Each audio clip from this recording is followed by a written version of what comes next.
صراط الذین انعمت علیہم، راستہ ان لوگوں کا جن پر اے اللہ تو نے انعام کیا، ان لوگوں کے راستے پر لگا دیجئے جن لوگوں پر آپ نے انعام فرمایا۔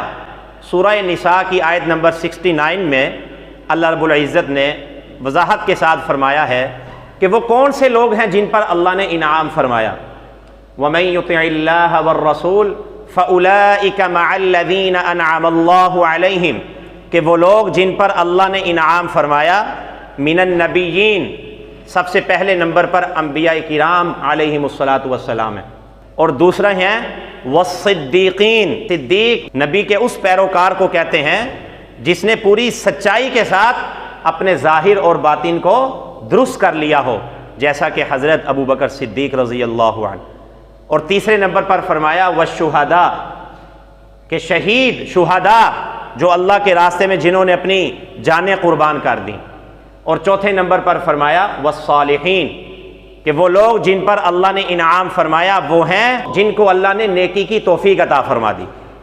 تو پیغام اور سبق یہ دیا جا رہا ہے اس آیت میں صراط الذین انعمت علیہم، کہ اگر صراط مستقیم کے طلبگار ہو اور اللہ سے مانگتے بھی ہو تو ان لوگوں کی صحبت اختیار کرو، ان لوگوں کا طریقہ اختیار کرو جن پر اللہ نے انعام فرمایا ہے۔ انبیاء کا کیا طریقہ ہے انہیں اختیار کرو، صدیقین کا کیا طریقہ ہے انہیں اختیار کرو،